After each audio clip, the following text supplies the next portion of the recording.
Vicky, appreciate you coming down. Try again. Yes. Um, Obviously, we spoke a couple of months ago. You asked me beforehand, do I know much about you? The answer's no, but that was for a reason. I wanted to make sure that when I hear your story, I'm hearing it from your mouth. Yeah. And understanding it the way you're telling it, rather than from somebody else. Or do you know what I mean? Yeah, I know what you're saying. Yeah. And I feel as though that way the conversation's more human, man to man, face to face. So for the people that don't know you, we'll go just start from the beginning. Where you from? Where you grew up?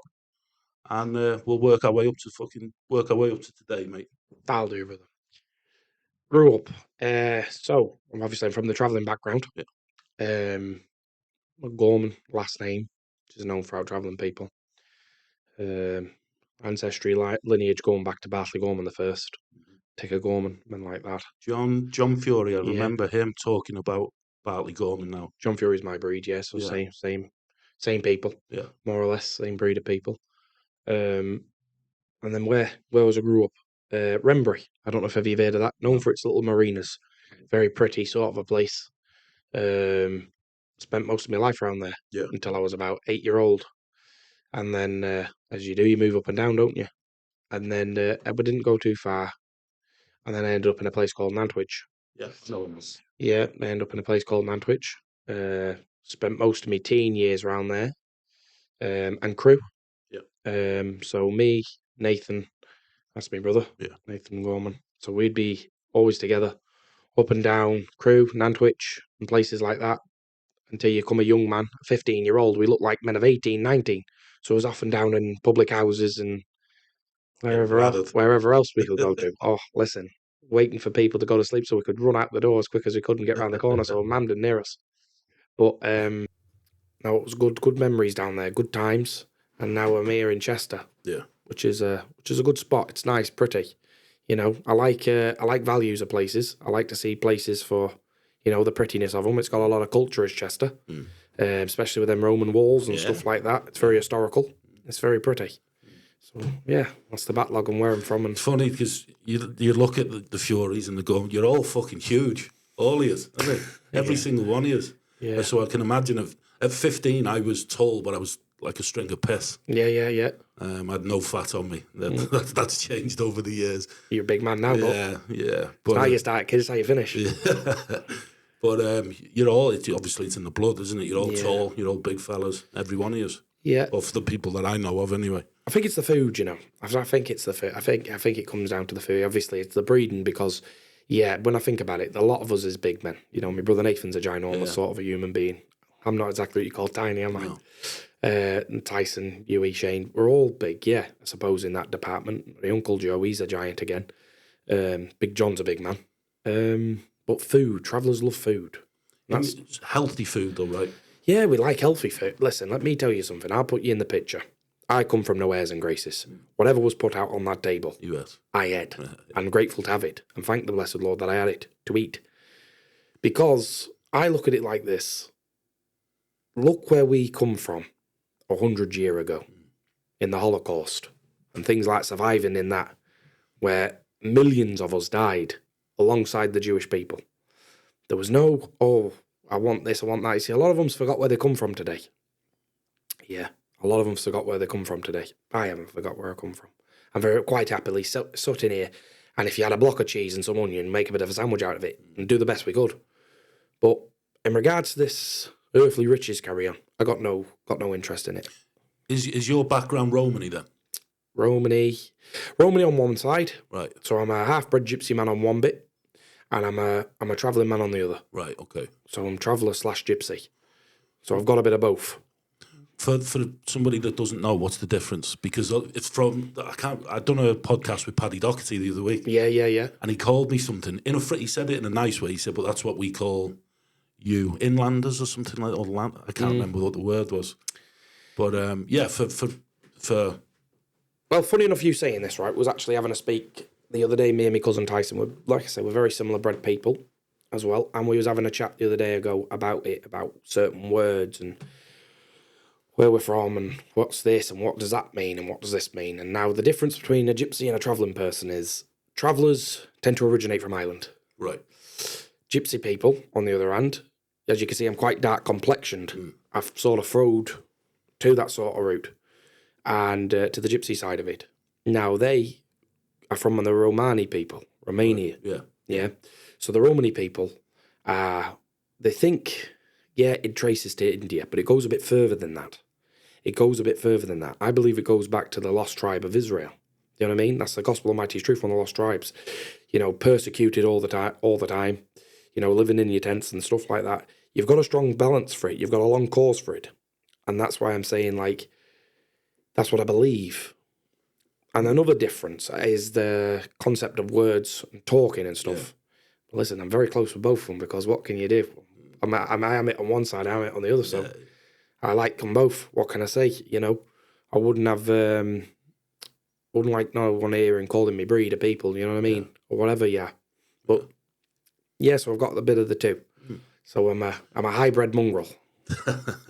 It's funny you should mention the Lost Tribes of Israel there, because I've done a bit of reading into that a couple of years ago, and they reckon, I don't know how true it is, it could be all conspiracy, but they reckon Excalibur and King Arthur and stuff like that, they were some form of descendant of the Lost Tribes of Israel. Yep. And there was a guy on YouTube, and he was researching the Lost Tribes of Israel and where they went. Yes. And they reckon one group of the Lost Tribes came up through South Wales. There we go. And settled in South Wales valleys. Yes, okay. So they reckon that sort of Wales, the Celtic aspect of the UK is a descendant of the Lost Tribes of Israel as well. That's what I mean, you see. Yeah. See, I can trace back my ancestry, which takes some believing, really, doesn't it? When you can hear people talk and you say, where are you from? And they're all right going up to granny and granddad or great-granny and granddad. I can retrace my ancestry to 300 years. Can you? Yeah, both sides of the water. Nice. Both sides of the water. My mother, like I say, is from the Irish descent. My father's from Gypsy/Irish descent. He was an half-bred Irishman, half-bred Gypsy man. But my mother's from the Irish lineage as well. So they both come from similarities, but my father just a little touch different. Yeah. And I can trace them both back. Right back. And it's good when you can trace people back. Oh, yeah. Because it's like a bag of McCoy's crisp, it's the proper thing. You know what I mean? Yeah. You can just, you see many people this day and age, whatever. No. And names. It gives you that lineage, doesn't it? It tells you where you're from. Absolutely. It tells you exactly where you're from. I mean, I am a touch of an historian, ever so much. I am a touch of an historian. I like to know certain bits of things. Yeah. I'm a very intrigued person when it comes to history, because at the end of the day, them poor people suffered and went through and survived to make you. They're your forefathers at the end of the day, which is right. So I like to know who bred me and who created me and how and what they was and what they wasn't. What's your favourite part of history? The mystery of it all. Thinking what it was. Looking at back of old pictures, if you sort of look back at some of my breed of people on both sides of the water, struggle, hard times. And they created monsters because of that. There was no glitz and glamour like there is today with travelling people back then. There was frightened hope in the mouth. Do you know why women years ago, gypsy women years ago, to mark them, do you want to know how they'd be marked? They'd cut their ear off. Only very few people know that. They'd cut their ear off. And during the times of the World War, a woman, instead of giving them a clean death, a woman would have to pick up a baby in front of her head while they only used one bullet on the gypsy people. So they kill the baby and the mum together? Yeah, together. Yeah. I was in wagons during that Holocaust, was coming in, was being burnt out. But do you know what they used us for? Do you want to know what the gypsy men was used for during the Holocaust times? Fighting. Really? Backing them against German officers and the Jews. Because we was game. We was game. And when you got gameness, they used it for sport. Yeah. You can go back on a young lad. I will give you the name afterwards. You can go back on a young lad of 18 years of age who was part of that Holocaust, a young gypsy man. And he took that severe of punishment. He never lost a fight over 60 times. And yet they still went and give him one of them showers. They did give him. They did still went and put him in the chamber. Mate. Well, they didn't treat people. I read a book the other week, one of the best books I've ever read. The Happiest Man Alive, it's called. Yeah. He was a German Jew. Okay. Eddie Jakovich, his name was. Yeah. And obviously grew up in Germany, become an engineer. Mm-hmm. Very, very clever human being. Mm-hmm. His dad taught him everything. His dad was an engineer as well. Obviously, the war comes along. He gets taken away with his family. So, and he broke out a few times. Mm-hmm. So, inside Auschwitz, he was a German to the Jews. They hated him. Right. But outside, he was a Jew. So, wherever he went, both sides hated him. Both sides hated him, yeah. Because the Jews seen him as a German, the Germans seen him as a Jew. As a Jew, yeah. And he speaks about the Romanis in there, the Gypsies, and they segregated them all. Mm-hmm. And they used to lock them in fields, only small, probably the size of this, let's say, field, a piece of ground, piece of earth, yeah. surrounded by electric fences. Yeah. And they would they'd shoot the floor and make the women dance around the bullets. Yeah. And eventually they'd end up hitting the fence. That's what they did with the Romani women for sport. For the sport. Germans. Yeah, well. Sad, mate. Yep. But a lot of us had it hard there. The poor Jews copped it hard as well, but as did we. But people forget that. Yeah. People forget that we was even involved in that. Do you know what? I was just going to say, whenever you think of the Holocaust, you just think the Jewish people, Jewish community. Well, I do anyway. Of course you do. You hear the word Holocaust, automatically you think of Jew. Yeah. Which is all good, but we also got fired in there as well. And a lot of us. How many of your people was there? I think there was, when you look into the artifacts of it, I think it was just over 800,000. 800,000 of us. Done. Finished. Yeah. It's mad, isn't it? Because somebody who doesn't, myself included, don't really know about the travelling community and people. You've always had this negative, I don't know, this dark cloud over your heads as people, haven't you? But I've met, over the last couple of years, spoke to Paddy the other week, and he actually invited me down to his site. Yeah. Everyone was fucking good as gold, lovely. Yes. And do you know what it reminded me of, mate? When I was a kid, my old council estate, where you could just go into people's houses, sit down, have a cup of tea. Yeah. Dead friendly. Yeah, that's the thing. Travelling people will always feed you. You come onto a door, or you come up to someone's place. If I've got a pot of food on, you was in my place. There's no, I'm having me tea. I'll come back in 5 minutes. Come in here and get a bowl, and let's have some dinner. That's the way it is. Good old-fashioned values. And you should keep them. And the reason why that dark cloud's over us is because we're not changing. Yeah. Some is, but some isn't. I think the world's changing, though. The world's becoming something that's very alien to... I think good old-fashioned values can go a long way in this day and age. Of course it can. See, the thing is, I don't want to change. I like who I am. I really do. I really do. I like who I am. I don't want to change for nobody or nothing. I am quite happy, if I could do it, to go on a wagon in some fields at the top of North Wales or wherever it may be, yeah, and living the rest of my days out there, and just saying, let me just live. Yeah. Let me be alone. It's a lot of mental pressure for people, this world. It's a lot of head pains. Yeah, because listen, mental pressure could be a list of many things, but we'll just call it head pains. Whatever it is you're dealing with or whatever it is you're not. It's hard. It's hard going. It's rough. So if you eliminate all the problems and have nothing, there's nothing for anybody to come and get you for, is there? If you've got note, they can't take you for note, can they? So I've mentioned this a few times. There's a book there called Why Zebras Don't Get Ulcers. Mm-hmm. And basically it talks about the stress of modern day society.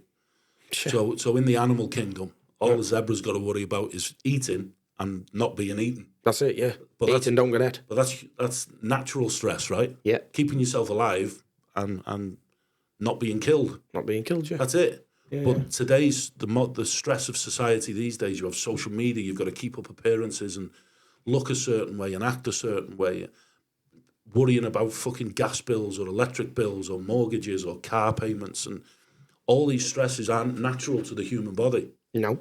That's the natural stresses are keeping yourself alive and not dying, not being eaten.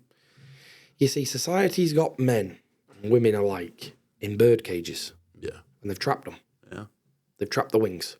And they basically said, here you, snip, you're going nowhere. I agree. You're running nowhere. It's the end of you. You're going from there to there and that's you done. Yeah. You be naughty, we'll cut you off. Yeah. Plain and simple. Yeah. to cut my people off for what we've done for generation after generation after generation, like I said, for 300 to 400 years of what I can trace back of my lot,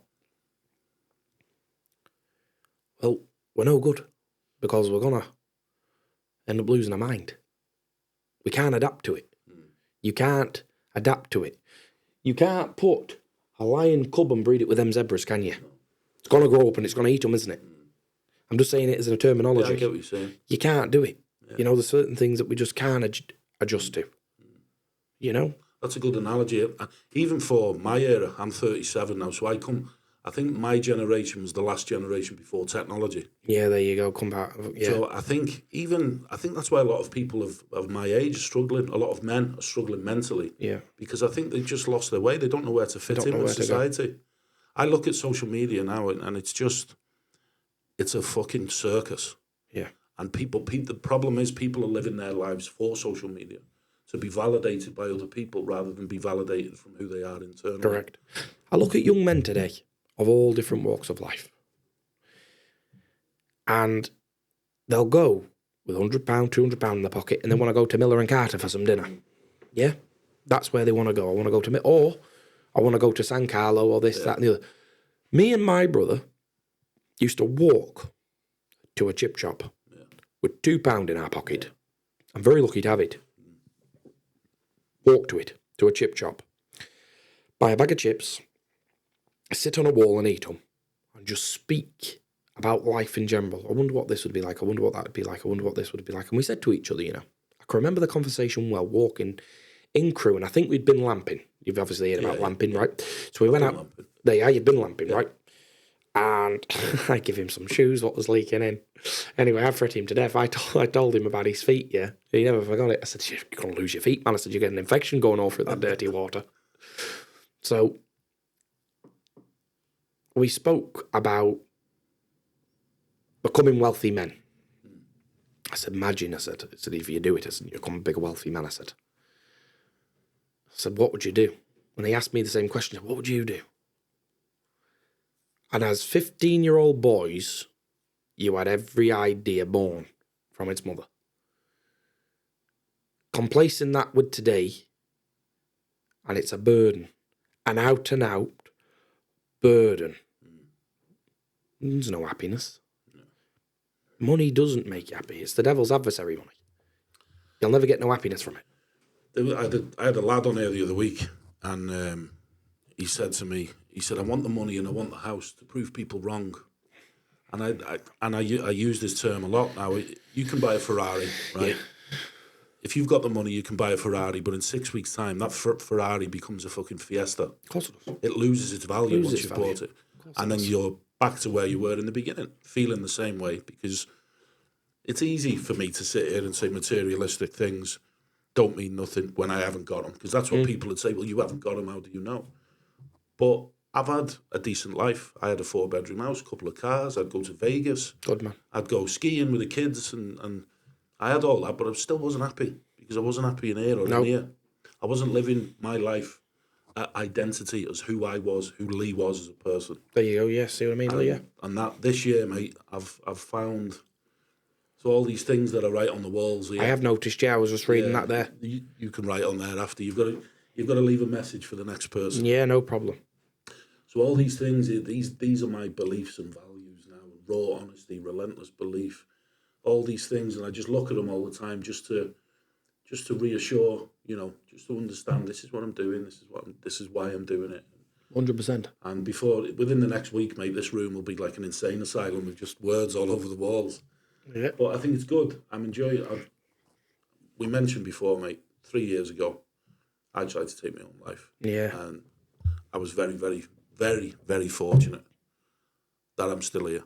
I thought I was going to die, genuinely. And I'm still here.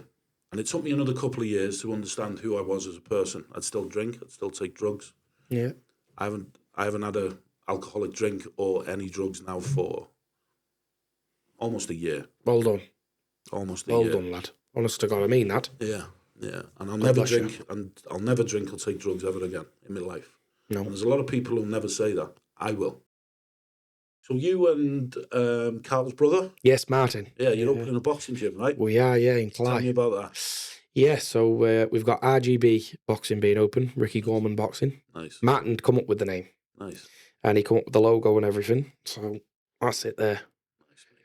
That's what he's... Send me that and I'll bang it on. Yeah. Details and stuff. So that's how he's opened it up. But there's very limited boxing gyms around here. Yeah. Very limited. Especially more over that way, which I know Clyde's a bit of a mission from here. About 15 mile, I think Clyde would be from here. Towards Wrexham. Yes. Yeah. There's not many round there. And obviously being who I am, what better of a person would you want to open up a gym?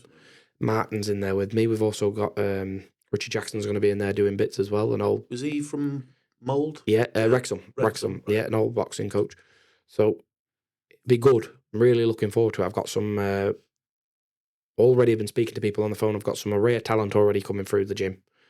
And I want to give back, to all the people around, such as yourself, you're welcome to come to the gym anytime. You're welcome to come down there when it's done or whatever. And I want to give back, for the things I've learned from experience, from the camps I've been in with, with the heavyweight champion of the world, to the UFC champion of the world, to legendary trainers, Sugar Hill, Ian Alcock, that's right. Buddy McGirt. You've met Sugar Hill, yeah? Yeah, I've been living with Sugar for must have been 10 weeks when I was down there, yeah, literally every day. His uncle was something. Manuel Stewart, yeah. So Buddy McGirt as well. Look at that for a name, Buddy McGirt.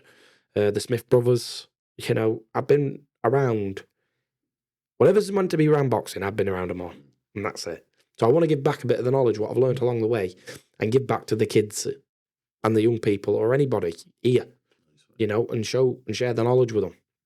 I think it's important. I think every child should learn some form of hand-to-hand combat, whatever that looks like. Yeah. Whether that be boxing, jiu-jitsu, karate, kung fu, judo, anything.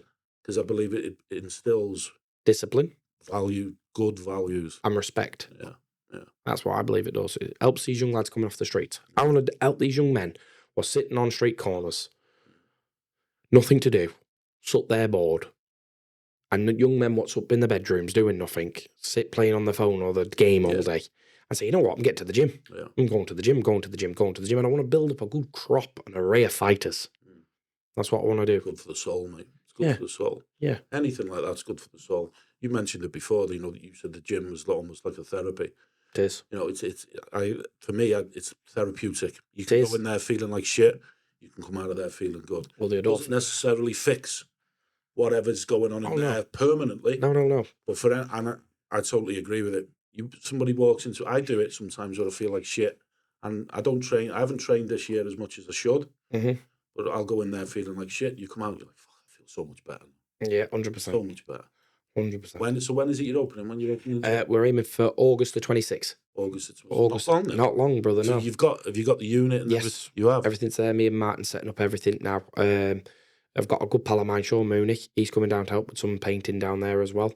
So, couple of rings, bags, battle ropes, treadmills, rower machines, the lot. And then we're gonna go and do an ice bath next door. So there's gonna be an ice bath, like a therapy room. Yeah, nice. Ice baths next door, and we're just gonna build on it and build on it and build on it and build on it until RGB boxing is probably the biggest in North Wales.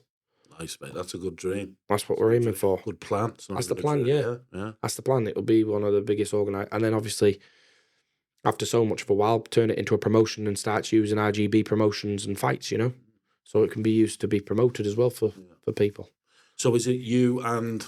Sorry, I forgot Carl's brother's name. Martin Mather, you sharing it together? Or we're together. We're partners on the full lot. Right down the middle, we're full partners on it. So, it's good. We also do the mechanics next door as well. He owns a mechanic shop next door. Martin does, Martin owns a mechanics next door, so it's good. And we're involved in that. And it really is good. It keeps your mind clear. He's good with the spanners and wrenches, and I'm more right with the gloves. So together, we're a deadly combo. Yeah. An old coach said to me years ago, a man called Ian Alcock, a very, very good trainer, trained 8 world champions. He said, don't live in the past. He said, because you'll have regret. Don't look to the future, because you'll have anxiety. Live for now. Right now. Tomorrow isn't here yet. There's nothing else but now, is there? And you can't bring yesterday back. It's old news. Yeah. Live for right now. Yeah. And the worst place you can live is in between these two ears. Don't need that. Yeah. Just nice, straight, narrow path. One way. Make life simple. Simplicity is a big thing. Yeah. And that's what people overcomplicate. Simplicity. You need to have some simplicity. One of the first guys I ever spoke to when I started doing this, he's from Ireland, and he wrote a book called Keep It Simple. There you go. And it's the best piece of advice when people phone, because I get messages a lot now, I get 10, 20 messages a day, people phoning me, asking me for help with addiction or depression, anxiety, or few other things. And they say, where should I start? And I say, just keep your day as simple as you can. Yeah. That's it. That's it. Keep it simple. And start from there. And just start from there. Yeah. Keep it simple. Yeah. You know, don't overcomplicate anything. No. You don't need to. We're not here for long. No. It's a miracle that we're here to begin with. Exactly. And we won't be here in 50 years' time, most of us. No, this is true. Yeah. So you're better off just keeping things simple and managing what you can manage. See, my lot's got a saying, and it can be a bit overpowering sometimes, but we've all had to do it.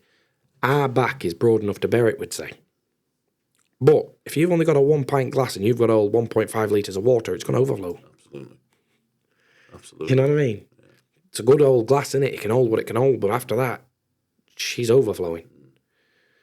I've dealt with things. I'm dealing with things, you know. Straight up facts. You know, I suffer with stress, with depression. I do. I think everyone does a bit. Yeah. You know, I think everyone does. And it's not nice, you know, waking up most mornings and thinking to yourself, here we go again. But you need to find a remedy and a cure for it.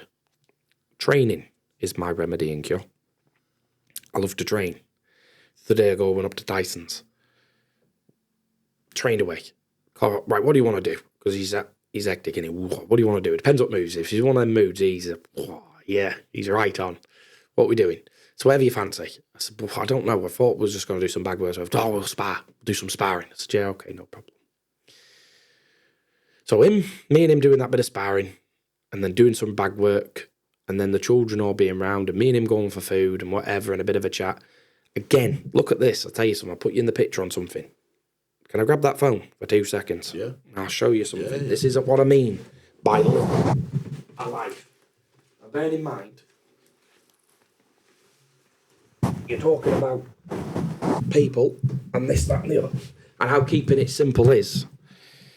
This is me and the heavyweight champion of the world, and we're speaking about all the good do's. You know what his good do was? Do you remember a scallop, a potato scallop, what you could get at the chip shop for 30 pence? Battered scallop? Yep. Yeah. Me and him was having the chat about them. That's what me and Nathan used to like, because it was cheap. Yeah. 30 pence. And him and his brother Shane used to enjoy them. And I think he took a video to his brother. Now look at that, my man.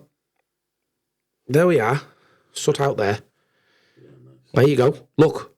Up eating some fish and chips with the children. That was us happy. That was it. That's all we needed. Simplicity, yeah? And there we all are in the gym together. That's my boy there in the grate, and that's Tyson's two lads there, that's me and Tyson. And I had as good a day there as you get. You wouldn't want no better a day. Then from that, then we went and done a walk. Not yesterday, day before, for autism. For children battling autism. You said up Scaffold Pike. Up Scaffold Pike.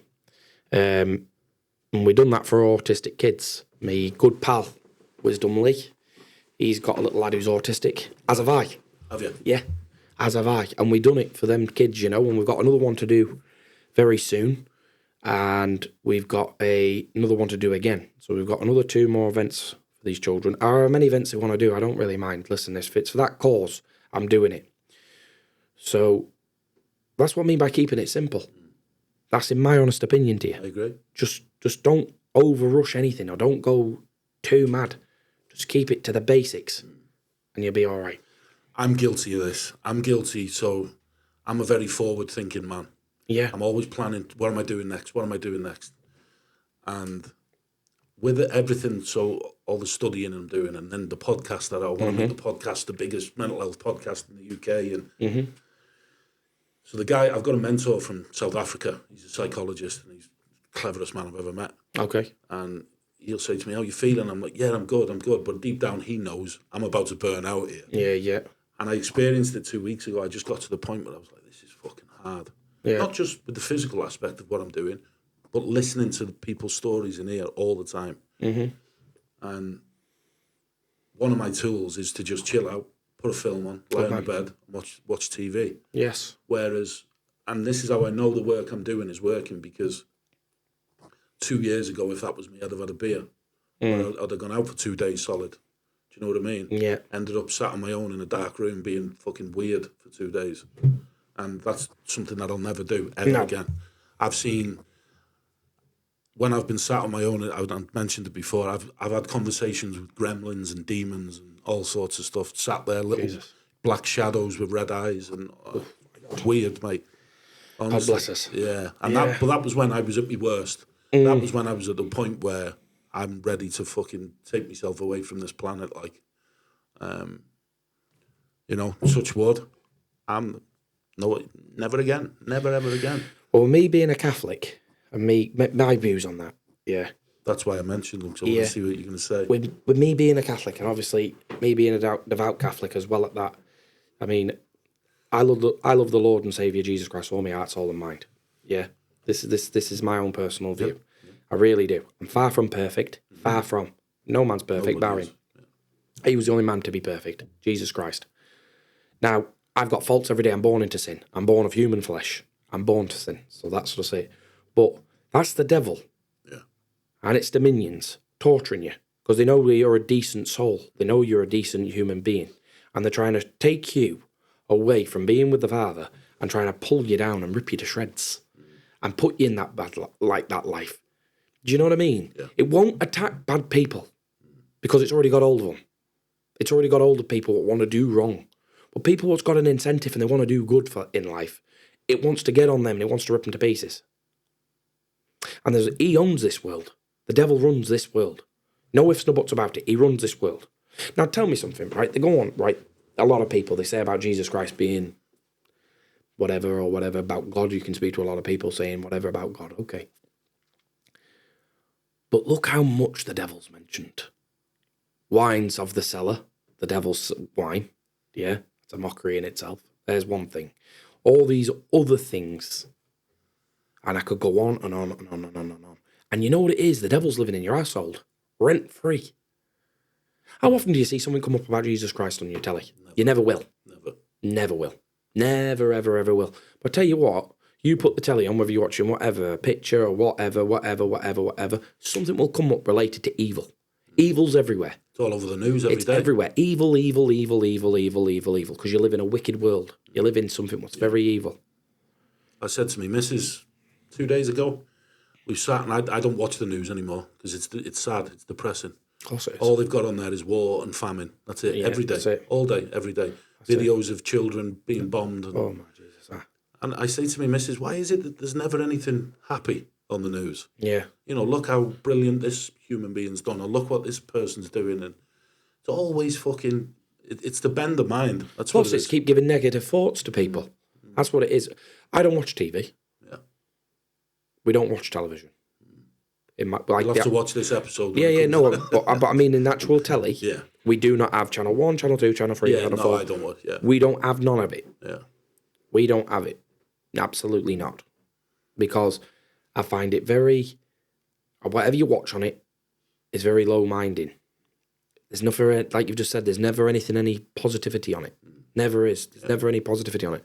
And I'm only a young man, but I am 110 in my head. Honest to God, I am. I'm a 110-year-old in my head. I couldn't happily sit there on a night of the night time, no harm to anybody who watches it, whatever, and sit there, yeah, and then all of a sudden on Channel 4, Naked Attraction comes on. So I don't pick the telly up and I fire it for the window, because that would just end up making me violently ill. Yeah. And the same now with this other thing what's going on. This woman, what she's put out, this woman now on Channel 4, what's it called? Bonnie Blue, is it? Oh, yeah. who's ever got Jesus? You know, look, there's no need for nothing like that. Is it all over your telly? You know, a load of profanity. It's just disgusting. You know, they're normalising things like this to be normal. I agree. I completely agree. They're making pornography normal on live television. Come on. Same on social media. Where's the values here? Social media is designed now to allow the younger generations to become addicted to all sorts. My missus told me about this cartoon that they've designed for babies, for young children. But all the colours are different. So a tree's not green, a tree's red or brown or whatever, black. But what they've done is they've researched what colours keep the child's concentration and what sounds and what... So basically now, and what they were doing, when the baby was taken away from the TV, it'd scream and stress out and panic. As soon as they put it back in front of the TV, relaxed. So what they're doing, they built a network for children to become addicted to the television, to be zombied out. Yeah. To zombie out a baby. It's fucked up. Hey? Yeah. See what I mean with it? That's the thing. That's what I'm saying. How is that normal? How is that right? No, it's not. Well, it is normal. Like you said, it's being normalised. But it's normalised. It? Yeah. It's normalised. Go on, man. Go back to when you was a young man. You wouldn't have that on the television when you was at home with your mum and dad. Things like that on. It was never seen, never heard of. You think, whatever's this? The thing is, when we were kids, we'd never be in the house. You'd be out all day, every out day. on your bike or playing with your pals, having a game of Kirby on the street corner or whatever. Yeah. Whatever it was you was doing. You'd have a game with the boys, you know what I mean? I grew up, so where the castle is, Flint Castle. Yeah, of course. I grew up across the road from there. My house was literally across the road. Beautiful. So the castle was my playground for my whole life. And that's where we were every day. We'd be in there playing fucking, I don't know, manhunt, what we call it. Yeah. Or you'd be playing football all day and all night. Kids these days are locked into pads, iPads and phones. But I feel sorry for this younger generation because now for them to go and meet somebody or know somebody, they're on Tinder or this dating app website. What happened to the good old-fashioned days, man, where you just walk in there and say, all right, girl, how you doing? Yeah. How are you keeping? You know what I mean? You got a number, then what? Yeah, yeah. Come on, let's go for a bit of dinner. You get demonised now for that. Now, God, man, they're looking at you like you got two heads. Yeah. To be a realist and not go on a dating website. Because if you're on them things... Yeah, do you know what I mean? Agree. I completely agree. How is this young society going to go on? And the thing is, when I was at my worst, I was locked into that system for a long time without knowing it. Without you know knowing what I mean? Yeah. You don't know you're in it. The kidology you up and got you in there. Yeah, until your brain goes, like you said before, with the glass analogy where you're filling a 1 litre bottle with 1.5 litres of water. Until that spillage, you don't even know you're living that life. You don't realise you're living it now. And that's so the way I describe my mind now is, my mind was a puzzle that's been through all over the table, and I'm finding the pieces. Yeah, and putting them all back. Putting them back the way I want to put them back. That's it, the way you want to put them back. Not the way society's telling you to. Yeah. And that's the process I'm in at the moment. Yeah. So as far as you mentioned before, mate, you're having your struggles. Is that something that we can speak about? Yeah, of course it is. Yeah. Of course it is. So obviously, my little lad's not well. Okay. So I do think of him on a regular basis, thinking what I could do to help him, what I couldn't do to help him. Life in general, like I said, that's another thing. The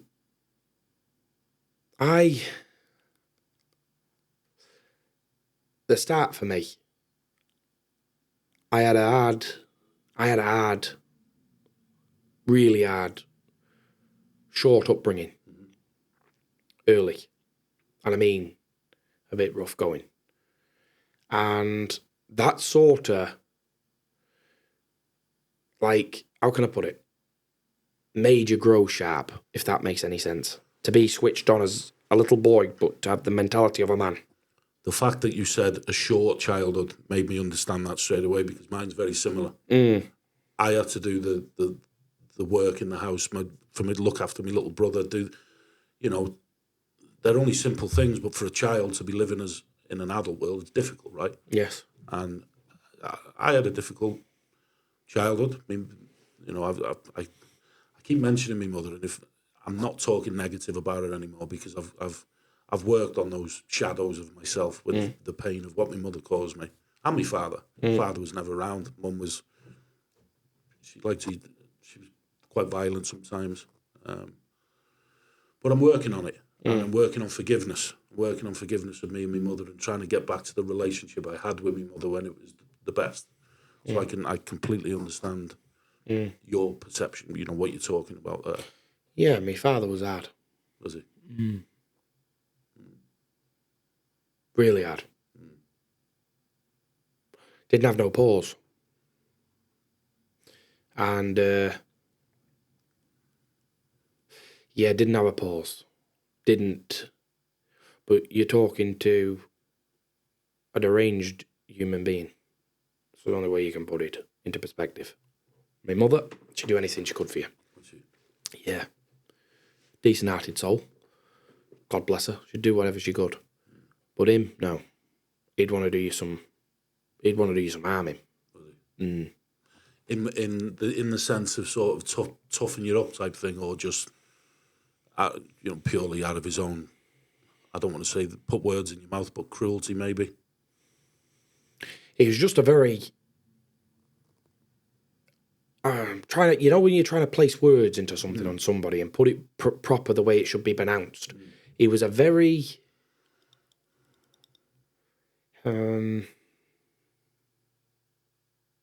nasty character with a very small amount of patience. Right. There's a good way of putting it.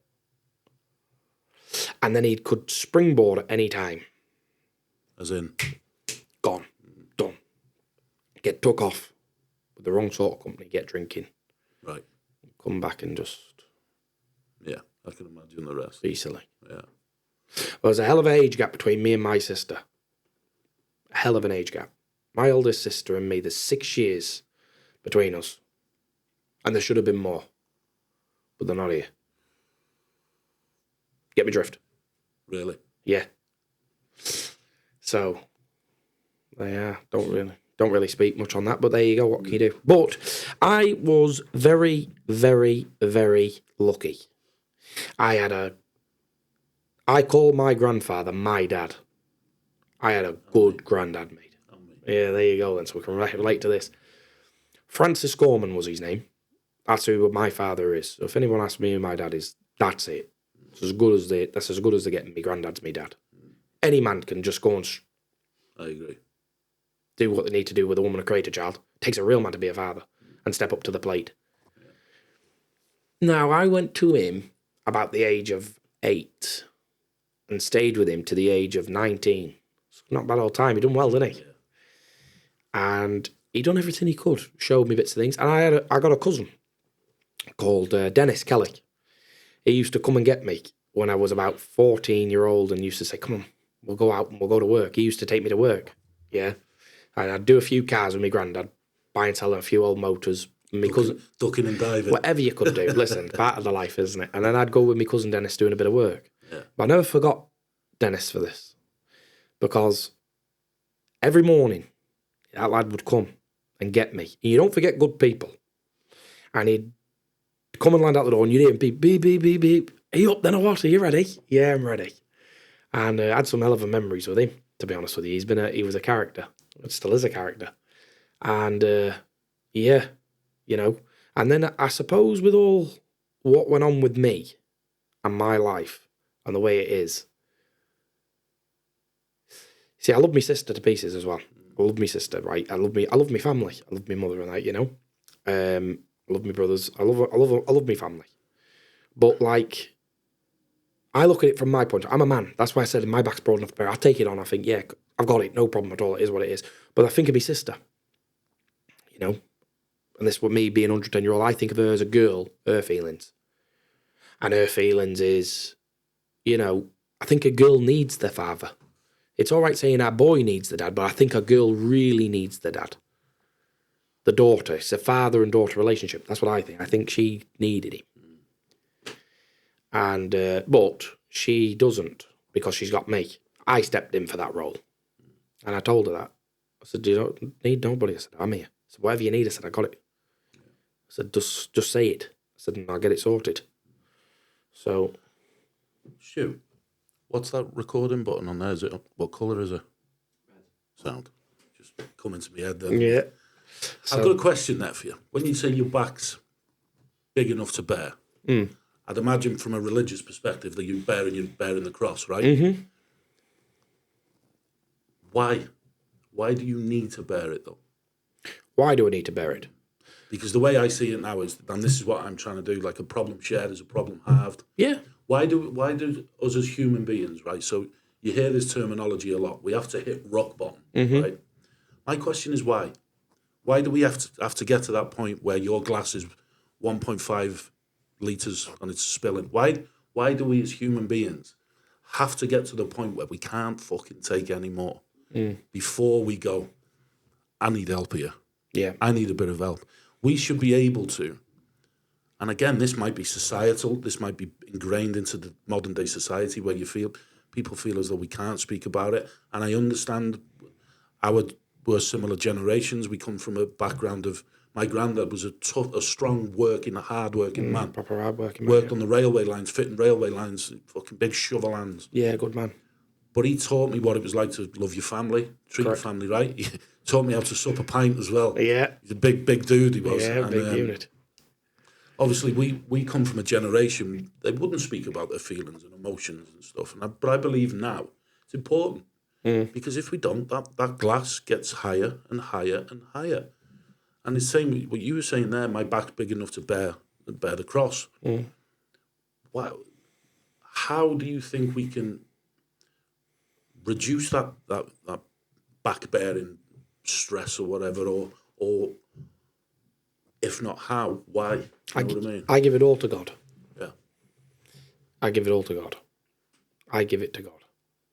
He knows me. And he knows every hair on my head. He created me, formed me, shaped me, and made me. So I give it to him. He knows what I can handle. He knows what I can handle and knows what I can't. You know? So I meditate on his word. Do you meditate? Yeah, on his word. I pray and meditate on his word. Because it says in the Bible you should meditate. I meditate. It's good. I've only been doing it the last couple of weeks, but it's good. I went down Anglesey the other week, jumped in the sea, shut my eyes, 10 minutes. Good, man. Meditated. It's one of the best feelings I've ever had, to be honest. Well, I've got good friends down there. Eric Roberts lives down there. Yeah. Very good mate of mine in Anglesey. So, look, we've got very similarities there going on. Track Money does a lot with the rally racing down there. A good friend of mine. Decent man. Very good friend.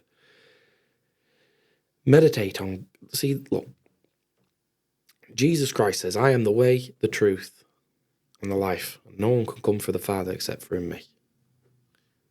The way, the truth, and the life.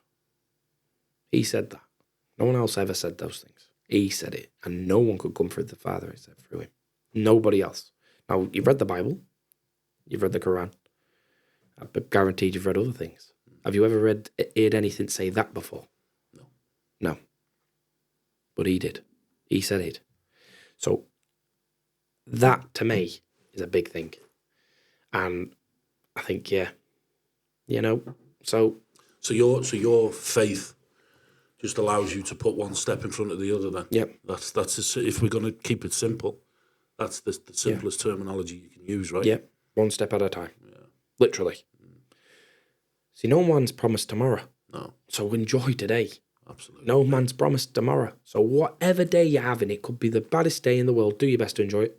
Because tomorrow, it's not meant to come. I agree. You know, so enjoy now. Yeah. I'm enjoying being in here with you.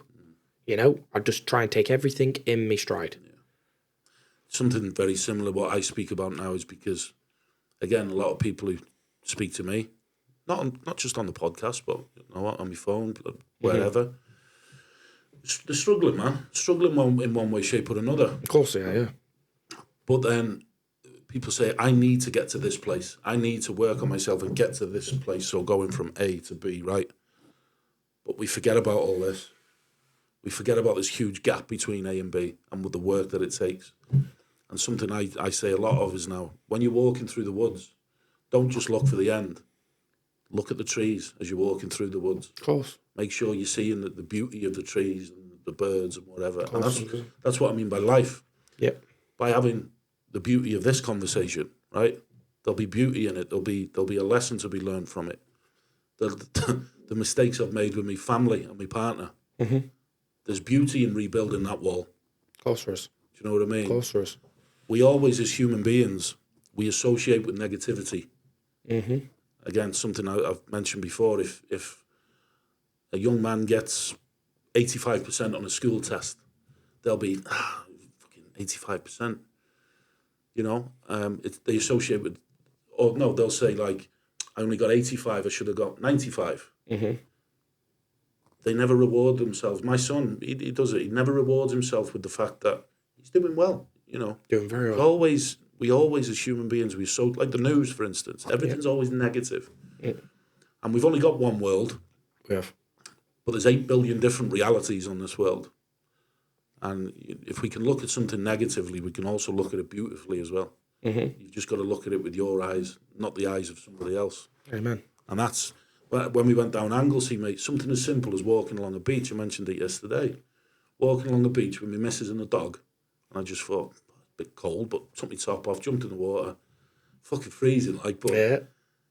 Lovely. Cold water therapy as well, very good for you. Yeah, very good, mate, very good. I've studied the sort of neuroscience around cold water. Very, very good for you. Yeah. Gets the same dopamine spike as cocaine, cold water, but it lasts for 3 hours, whereas cocaine will only last 15 minutes, 20 minutes. But now, mate, that's my safe haven. Like, that's my heaven. Going down Anglesey. So there's a Newborough Beach. It's called. There's a set of woods, and you walk through the woods, and then you're literally on the beach, and the sea is 10 meters from the woodline. 10 meters from you. Beautiful. Beautiful. Bow Maris is nice around there. Yeah. And near the Menai Bridge and stuff like that. It's very pretty down there. Lovely, mate. Yeah, it is. It's definitely God's country. And it's something that, you know, your community, you keep yourselves in nature a lot, right? Mm-hmm. The modern day society, everybody's in cities and piled on top of each other in buildings. Nature is nurture now. Have you noticed now a lot of people who struggle with mental health do mountain walks, go camping, go and jump in the lakes and rivers, because it's bringing them back to who they are as a person. Society takes you away from who you are, who your identity is, drags you away and makes you interested in the devil, if you like, all these bad things. But by keeping it simple, it brings you back to who you are. And that's what I'm doing this year, man, and it's fucking amazing. Good. But we need Well, it says the best things in life are free. Yeah. Materialistic items ain't going to do you any good. Now, look, whether a man drives a Rolls Royce, Lamborghini, a McLaren, I got no interest. Yeah. I mean, I ain't got no interest. As in zero. Right, I'll put you in a picture. I said to a person, anyway, looks like that there, and he was on about a car worth about 140,000 pounds. And I looked at this person, only a very young lad. I looked at him like that there. I said, you see something, son? I said, this old car, I said, I own it. I said, it don't own me. You get the drift of that? Yeah. Don't own me. You looked at me like that there. So, a lot of people need to drop this front. A lot of people put themselves like a mask on. Yeah. And then they take it off. They need to drop the front. Yeah. Genuine, believe it. They need to drop the front. It's no good, to be truthful with you. What is the sense? I've seen people, when they're in certain company, there's someone else. And then I've seen them in another company, and there's someone else. That for me ain't a real person, man. That for me is a no-go. So, be true to yourself. And whatever it may be, just be real to yourself. Grab it with both hands.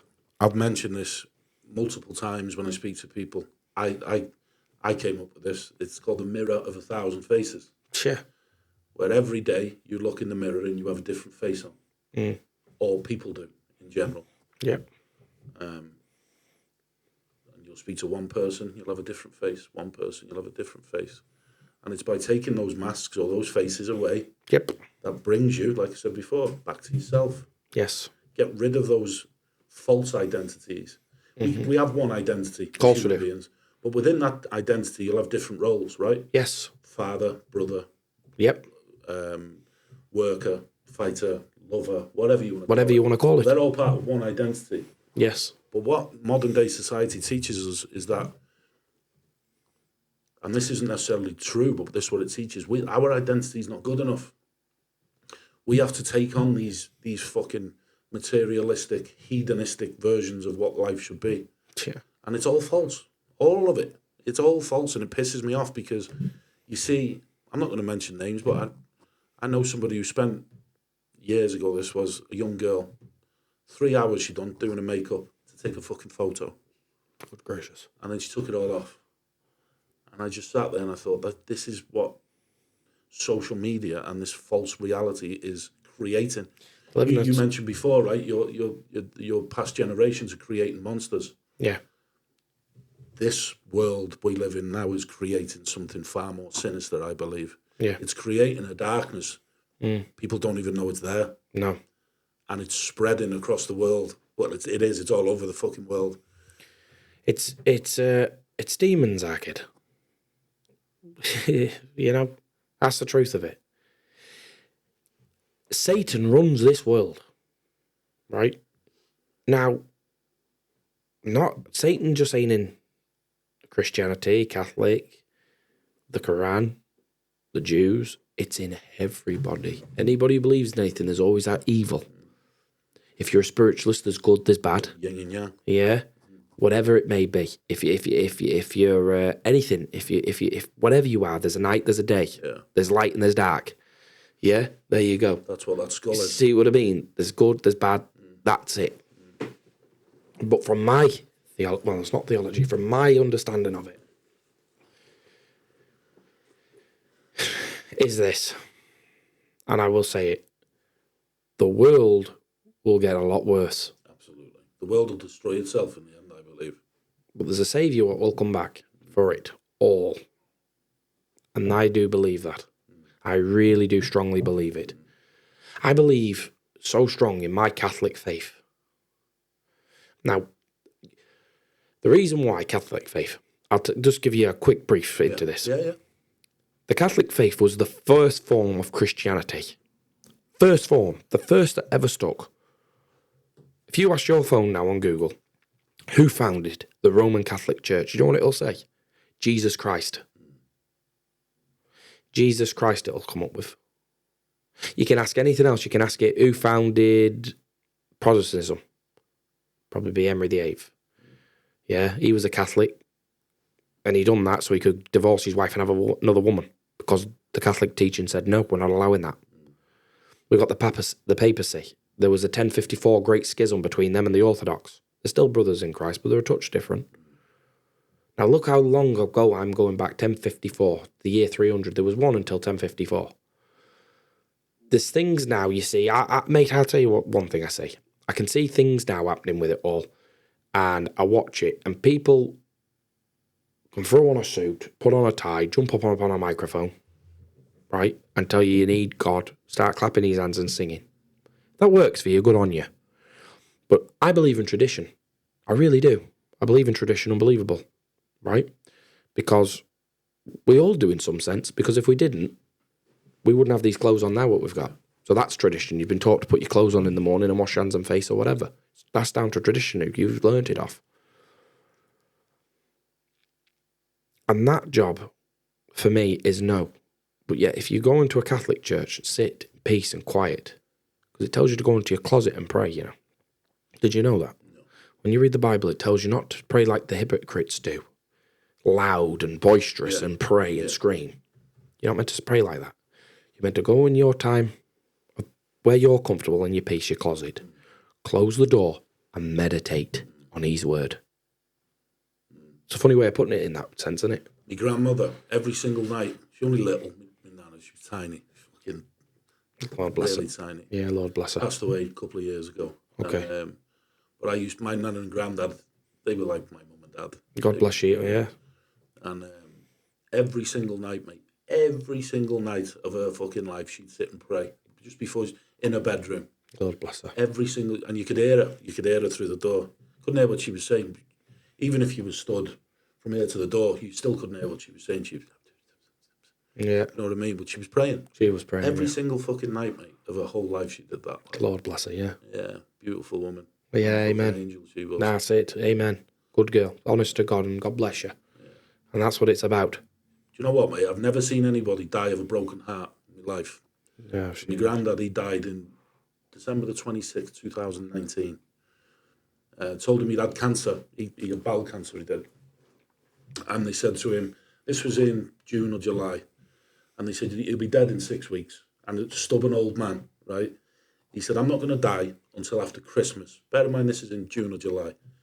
He said, I'm not going to die until Boxing Day. Oh, yeah. He said, because on about my kids and my brother's kids, he said, I want to see them open their Christmas presents. And he died on the 26th of December. Oh, yeah, look at that. Mad, mate. Gives me fucking goosebumps, there you that go. shit. The power of this and this.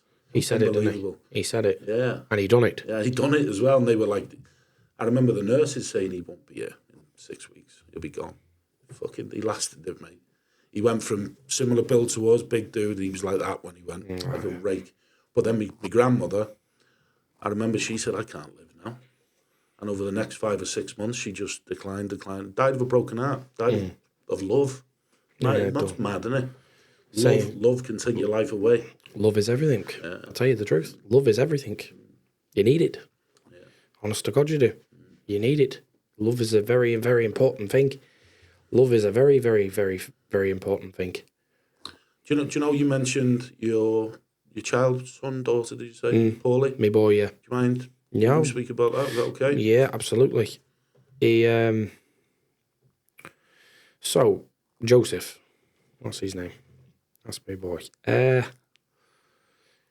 I don't, you know something, I'll be straight with you. It's the first time I've ever spoke on this with this child, about this child. Then. I don't really speak on it too much. But, yeah. It's up to you, mate. You don't have to. No. Like I said, I've just done that thing for autism there. Right, so I've got 3 healthy, lovely children. All in good health. My oldest boy being Francis, to my grandfather. Yeah. He's 7. My other boy, Joseph, being 6. And then I have a little girl called Milani. She is 3. Now, the thing is, my first boy born, Francis, lovely, healthy child, beautiful, done. Okay, all good. My other son, Joseph, born, healthy, lovely, beautiful. My girl, all healthy, lovely, beautiful, all full of health. My son turns 2-year-old. Bear in mind, I've got a normal child until 2-year-old. Okay? But what is normal? We don't know what normal is. I don't believe in the word normal. But what is normal? Yeah, because if you looked at me, I'm the dead opposite of normal. So, he was about 2. I'm watching him one day, and I'm sort like this. And I'm studying my own child. I thought, what's going on with you, son? I thought, what is going on with you? What's you like that? What are you doing on? And he's gone from being a child shouting my name, Dad, looking at me, laughing with me, clapping his hands, to being like that. I'm thinking, are you all right, son, or what? Whatever's up here. This has took time to come like this. Yeah. And then my baby's not looking at me then. His eyes are down here. And before you knew it, he gone. Finished. I mean, completely done. He was like a mute. Wouldn't look, wouldn't talk. Walking on his tiptoes. And I mean absolutely no communication. Yeah. From a baby what was loving me, kissing me, hugging me, to now no communication. Okay. So we makes an appointment at Shrewsbury. And I'm sitting in the motor. And I knew, you know when you just know. I thought, I know this. You know the outcome already. I thought, I know what's going to be here. Thought it's not going to be nice. Gets the words, he's autistic. Okay. I've handled it all right. You think I have, actually, as a matter of fact, but I haven't. You haven't. You can tell by looking at you. I haven't handled it all right. Bearing the cross. That's what yeah. I haven't handled it all right. But the missus has. She has done above and beyond for the child. Literally. Gone above and beyond. Me, it's ripped me heart out my chest. Because as a father, I'd die now for him. Literally now, on this spot, take a bullet to the brains. Not a problem. For him to be all right. And I've looked into so many other things of what you could do to help him and things like that, like the stem cell treatment and these other things and so on, and this dietary, and you know, it can go on and on and on and on and on and on and on. All right.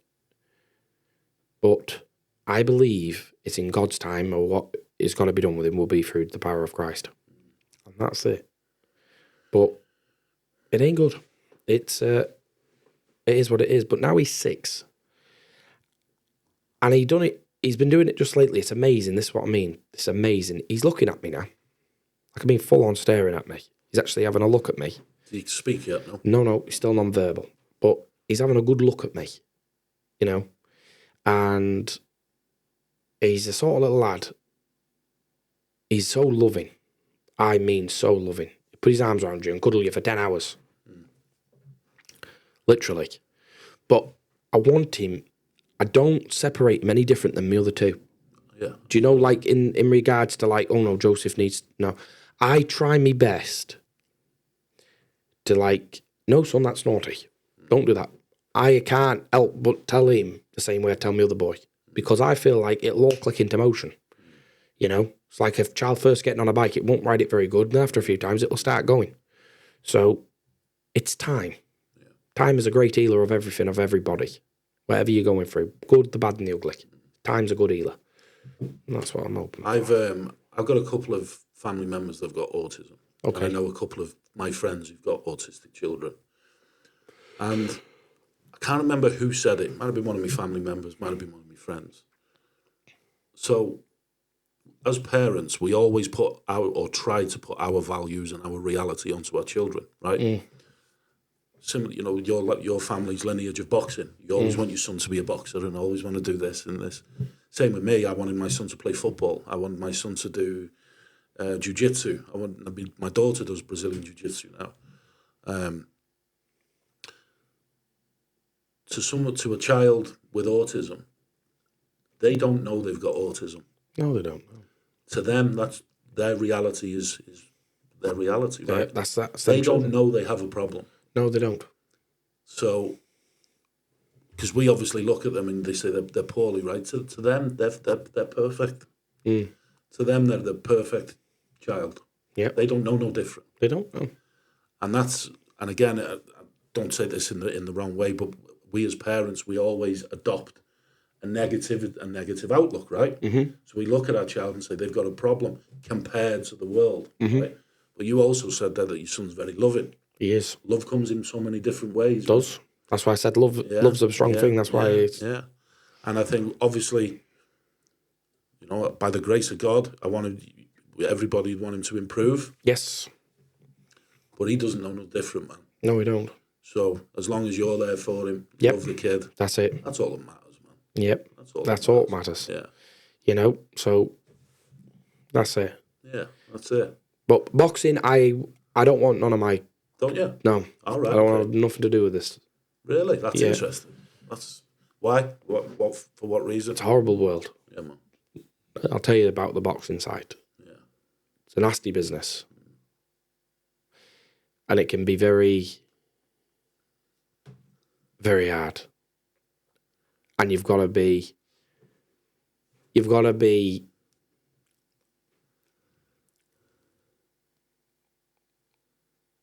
struggling to be any good at it. I'm not here joking you. This is my truthful talk. Struggling in what sense? You've got to be a man what's hungry. Yeah. Oh, yeah. Hungry and struggling. You've got to be... I ain't got a tenner. Yeah. I haven't got £5. Lying amongst the zippers. Yeah. You've got to be that kind of a man. You've got to be an out-and-out war machine. to be any good at it. I'm not joking you. To be genuinely good at it, you've got to have that sort of way. You've got to have seen things and dealt with stuff to make you that sort of a man. To bring that out of you, and that's what will separate you from everybody else. What do you want for your children then? To be happy and live a lovely life. Easy. Simple, and do what makes you happy. Yeah. You know, I'd like them to. Well, I've got a boy there. He's 7, Francis, and he's about nearly 8 stone in weight, and he stands about that high. Does he? Yeah. Literally, I'm not joking. He's a giant. Obviously, I'm a big man, but he's going to make a big one. And just something for him to enjoy, something to him to have a long career at. Boxing's a short spin. Yeah. It's a short spin. Don't get me wrong, heavyweights can go on a bit longer. Yeah. But it's a short spin. You've got to be good walking down the right avenue in boxing as well, haven't you? Of course you have. It's a hurtful game as well. It's a hurtful game. I mean, I've shared the ring with everything. The deadliest puncher in the world, Tom Aspinall. Have you? 100 rounds. Have you? 200 rounds. Yeah. 100 rounds, 200 rounds. Pretty much everything you can think of in the heavyweight division, more or less. Honestly. Who's the best? I know the answer. Yeah, he is. I'm not being biased because it's me flesh and blood. Yes. Yeah. He is. Let me tell you something about him. Big Tyson. He is a phenomenal human being. Not just in the aspects of boxing, but in all other aspects as well. And he doesn't get the recognition he deserves. Honestly, you don't. Me, I want to get busy, and I want to be busy this year with my fights. How old are you now? Me, 29. Loads of time. Yeah, but I want to get busy now. I want to know into my career. Just beat the champion of Bulgaria. I need to get busy into my career. Do you know what I mean? So I want to get busy. And the things that I've had done to me during this sport, I've had people pull out on me on the day, man. Wade in to fight them. You've ripped your shirt off. You've jumped on the scales. And they've said no. Weeks before fights, right, Ricky, you've got your fight. Week after, no, they don't want to fight you, son, sorry. No, they don't want to fight you, son. No, they're not fighting you. No, they're not fighting you. What's that? Is that just because of ability? They just understand that they're probably outmatched so early on? Mate, I'm not just saying it. Because self-praise is no praise. Yeah. Self-praise is no praise. Yeah. I'm not a kind of man. Yeah, I agree. But I tell you what I'm a believer in. I'm a believer in truth. And I'm a believer in facts. There's about 6% of heavyweights in this world who could do any good with me. The other 94%, I'm going to rain some hell on top of them. And they're not going to like what they're going to get. And that is the gospel almighty's truth. Tom Aspinall, anybody's touched on the end of the chin, he's took spark out. Yeah. Moves really well in that case. Yeah. I know a couple of lads who do MMA, go to his gym, train with him. Rob Cunningham? Yeah. I knew you were going to mention Big Rob. You asked Big Rob about me. Yeah. And Matthew Spencer as well, he goes there as well. Rob Cunningham knows me. I'm doing a show. I still do the show called At Home with the Gormans. It's very big. It's big out there. It's a big output. It shows you about my life, documentary, and where we live, where we go. Where's that on? YouTube. Is it? On Boxing Now, yeah. Cool. Previously known as British Boxing TV, with Aki Kareem and Chris Malett and Chris Gorman. We're called the A-Team. And you can watch me sparring there from everywhere and everybody. Aspinall, Bruce Barlow, Rob Cunningham, everything. And Rob said it out of his own mouth. He said, I've never shared the ring with anything like that. Really? Yeah. He said that out of his own mouth. He said, I've never seen anything like that. And get busy then, man. That's get it. Busy. It's just about getting busy and getting on with it, and God willing, getting some fights. That's what it's all about. Is just getting some fights, you know. So if that happens, we're all on, and that's what it's all about. It's just getting busy and getting. 29's still young, isn't it, for a heavyweight? Really? Yeah. This day and age. Go on to about 37. I mean, who's Tyson's same age as me? Is he 37? Yeah, 37 coming in August. Yeah, August 12th is his birthday. August 20th, mine. Yeah, there you go. Yeah. So that's him. And then what's 38. 38. AJ's 37. 37, yeah. 37, yeah. Dillian White, 37. Yeah, you got 10 years, mate. Got 10 years at it, yeah. So, we'll talk a bit about boxing. Favourite boxers or favourite era of boxing? Oh. Sugar Ray Robinson's my favourite. Initially, it was Tyson. I've studied Tyson. I've read all his books, watched all his documentaries, watched every one of his fights. Mike Tyson, initially. When I was a kid, that's who I loved, Mike Tyson. Then I got a couple of books, started reading into the history, of boxing. Nowhere near to the severity of as people who live boxing. But I just came across Sugar Ray Robinson and I just thought, was it Jake LaMotta? No, was it Jake LaMotta he fought? Yeah, he did. Yeah. The Raging Bull. Yeah, and just cruised him. Jake did beat him once, so. Yeah. You got him once. Yeah. Have you seen the film Raging Bull? I have. It's a brilliant film. Very, very good film. But yeah. Robert De Niro. Yeah. Sugar Ray Robinson was probably my favourite, but I mean, when we're talking heavyweights, Mike Tyson, when I was a kid, loved him. He, like you said there, he come from there you go. The streets Struggle. of nothing, man. No. And that's what I mean. But yeah. I mean, as did Robinson. He didn't come from a nice home. They was all working on the plantation. Yeah. See what I mean? Me, favourite boxer, Roberto Duran, The Hands of Stone. Hands of Stone. Yeah. That's my favourite fighter. Film's brilliant as well. Yeah, that is my favourite fighter. Is it? Of all time. Somebody else said Duran the other week on here. Quite a few people saying, even though out of those kings, he was technically probably the lesser, wasn't he? Yeah. But he just had that. But he was the smallest. Yeah. He came up to them weights for him. If you would have drained them men down and said, right, you're fighting him at lightweight, they wouldn't have smelled him. He was what you called a big little man. He wasn't designed to go up to them weights. Hagler and Hearns were massive compared to him. He was 5'6", stepping up to 6 foot and 6'3" men. It wasn't right. His natural body weight was lightweight. He was a lightweight king. Was Leonard similar weight to him? Welterweight with Leonard, yeah. He grew into a welterweight. But that's what I mean. Hagler and Hearns, they were bigger men, weren't they? They were a lot bigger. Stature. Giants. All hard men, though, weren't they? There was. The Sugar Man. Yeah. It was all brilliant. There was. And that name Sugar got passed on from Sugar Ray Robinson, Sugar Ray Leonard, to Shane Mosley. Yeah, Shane Mosley, yeah. I thought he should have beat Mayweather, Mosley. Very, very close. He rocked him in round 2, didn't he? The thing with Floyd is he's an adapter. Oh, yeah. You know what I mean? If you've got a plug socket here, what's needed to be fitted, and you haven't got the right, he's got the adapter to put on it and make it fit. Yeah. He was good. And he, for his weight, mate, there's no denying that Mayweather's got to be the best of all time. Yeah. Got to be for his weight. Absolutely. But I mean, then you go on to this era. Obviously, you got Tyson done for his size, mate. His durability and the way he moves. It's fucking. Well, he brought heavyweight boxing back. Yeah. Oh, fucking hell. Because those 3 fights with Wilder, mate.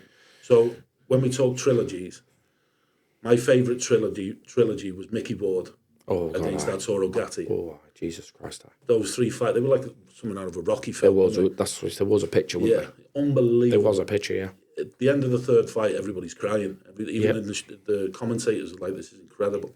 And then Mick Ward went on to train Gatti for a bit, didn't he? He did, yeah. But those 3 fights with Wilder, mate, they're the modern day Gatti Wards. Gladiator stuff, innit? Unbelievable. Gladiator stuff. See, I've done camps with Tyson. I was in camp with Tyson for USIC 1. Have you? So been in camp. They've sparred all the boys up there. Do you watch this Misfits? Is it Misfits boxing? Yeah. Ty Mitchell. I know Ty. Yeah. Ty, do you know Rob Gain? Yeah, mate, rings from The Key. Yeah. I think so. That I'm talking like 8 or 9 years ago, because Ty wasn't allowed to fight pro for a No, he wasn't, mate. No. And so Ty fought in this competition, like a what's it called, like a knockout competition. Mm-hmm. The winner of these two will fight the winner of these two. And my mate fought Ty in that fight, and Ty took him, and he'll say it himself. Ty took him to school, like yeah. I've sparred Mitchell.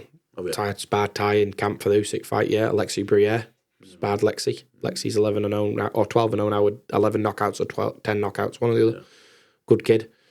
And then Tyson was all up there for the Usyk fight. It was good, really good, you know. And so I mean, I've always been around good company when it comes to high-calibrated boxing. High caliber, yeah. That's the truth. Always up there. With what's the plan then? World title one day? Yeah. Nice. Yeah. Nice, mate. Yeah.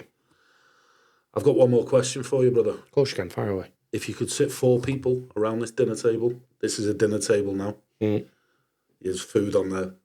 Yeah. If you could sit 4 people around this table from your past or your present, they don't have to be family. They can be family heroes, icons, legends of the past, whoever. 4 people. Yeah. Well, me and you, and I got 2 empty places, haven't I? No, take me out of it. So you've got 3. I'm not here. I got 3. My grandfather. Jesus Christ would be all right, wouldn't it? That'd be nice. That'd be all right to know what's what. He'd probably say you're not meant to be in my presence yet, son, but still, yeah.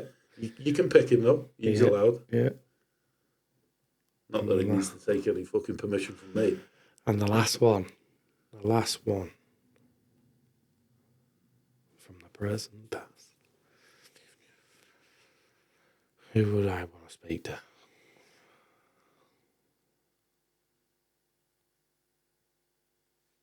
No, they'd just do.